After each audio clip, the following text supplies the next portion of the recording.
Since its release on September 17, 2021, Squid Game has been dominating the global platform's streaming charts around the world, including in the US, the first time for a Korean drama series. From the Squid Game challenges to the outfits and actors' costumes, the show has gained fame tremendously over the past few weeks to the extent of surpassing Netflix's release viewership counts to about 111 million views within the first month. Wow! The record-breaking Korean-dubbed show has acquired a global fan base within a short period of time, receiving a mixed varieties of responses from its audience.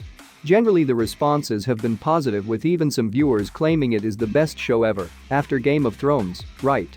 In summary, the show features hundreds of cash-strapped contestants that accept an invitation to compete in children's games for a tempting prize, but the stakes are deadly. However, today we dive into interesting facts and explanations about the show that you probably did not know.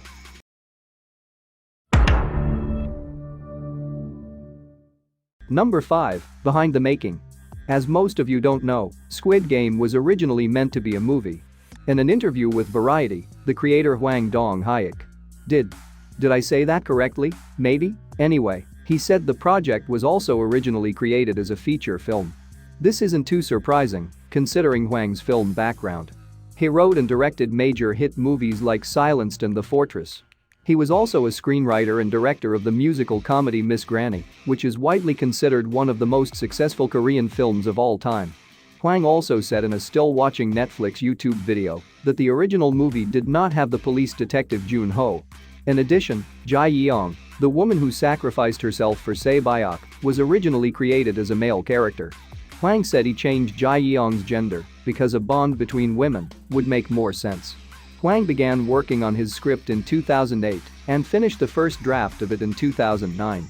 It took the writer and director nearly 6 months to write the first 2 episodes alone. He told Radio Times that at the time the story felt unfamiliar and violent, and he worried people would find it too abstract to be commercialized and find a wider audience.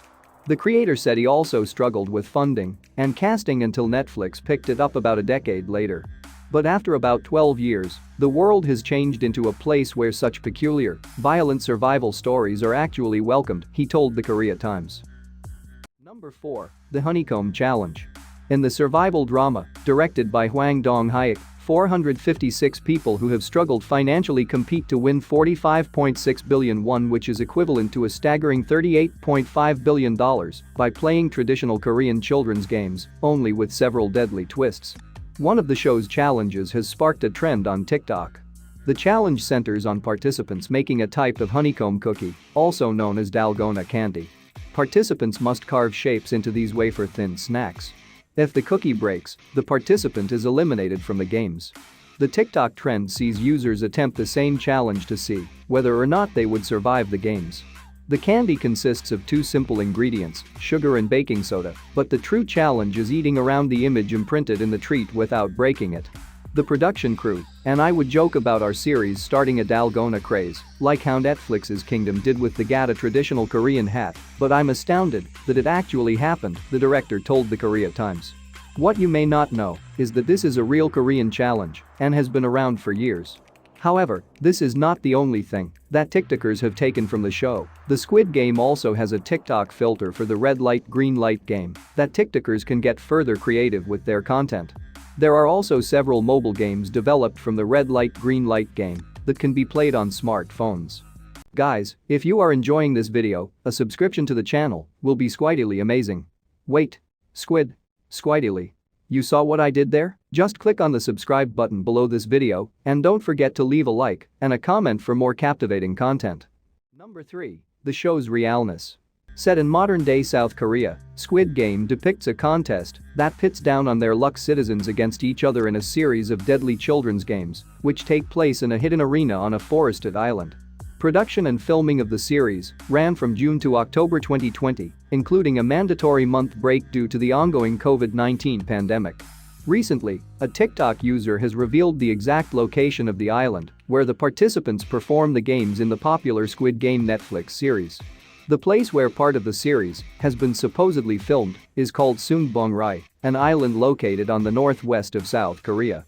According to the TikTok user @thegooglyartguy, this is the area where participants compete for a tempting prize in the most watched series in the history of Netflix. However, this is not the only real thing about the series. The phone number in the first episode of the show is also real. Contestants get involved in the game by calling the 8-digit number on mysterious business cards. Unfortunately, the phone number is real and belongs to a man who said he received about 4,000 calls a day.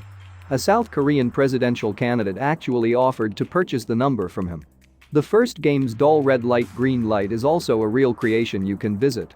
The eerie oversized doll from the first episode of the show is real and can be found in Jincheon County, a rural area around 3 hours north of Seoul. The doll was reportedly borrowed for filming Squid Game and then returned. According to Korabu, the doll guards the entrance of a horse carriage museum. The show also uses a real-life news report in its last episode. The series shows multiple characters struggling with debt due to inequality in South Korea. Hwang told the Sunday Times that he wanted to highlight the reality for Korean families as much as possible during the series, so, during the last episode, he uses a real-life news report. A news anchor says in the episode, in this country household debt is on the rise, topping the global average. It's the biggest increase in the world besides China due to lifted government restrictions on financial loans. Hwang said that this news report was from a couple of years ago and, due to the coronavirus, debt is now ballooning. Number 2. The VIPs. Okay, big spoiler alert. In a shocking twist, player 001, otherwise known as Oh Il-nam, turns out to be the game's host. Yep, Il-nam is uber rich and credits his wealth to making a living lending out money. Why did he join the game, you ask? Well, other than boredom, Il-nam wanted to experience true excitement and an adrenaline rush before he died. The show led audiences to believe that player 001 had died after losing the marble game, but it turns out that he had been spared. Il-nam eventually does pass away, for real this time, after offering Guy Hun a bet on a drunk man's life. What a plot twist. Essentially, game VIP guests are wealthy patrons who merely observe and gamble on the game. The VIPs are pretty distinct from the game players, evident by their animal masks. You might even recognize VIP 2, played by Daniel Kennedy, because he also starred in Gangjeolbi.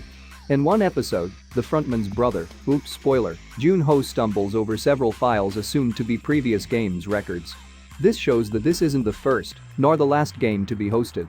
Keenly noting, you can see that the VIPs tend to have a close connection to the games as they watch them. They enjoy the thrill and somehow compare themselves to the players, as if they had played the games at one point. This hints something especially when they request the frontman to adjust the game and make it difficult for the players. These revelation shows that the VIPs may have been involved in the actual game in the previous years and now enjoy and bet from the sidelines. They might have been the previous winners of the game who are still making more money from the game. Yike. And finally, there are no plans for a second season yet. The show is rapidly becoming a sensation and is the first Korean drama to rank number 1 on Netflix's top 10 show chart in the United States. Netflix co-CEO Ted Sarandos said Squid Game has a very good chance of being the streaming service's most popular show ever. However, with this good performance, there aren't yet any plans for a second season. Hwang says he may return to feature movies before making a Squid Game sequel. He is currently at work on a draft of a film, tentatively called KO Club, short for Killing Old Men Club, which he pitches as a kind of intergenerational war premise. I don't have well-developed plans for Squid Game 2. It is quite tiring just thinking about it.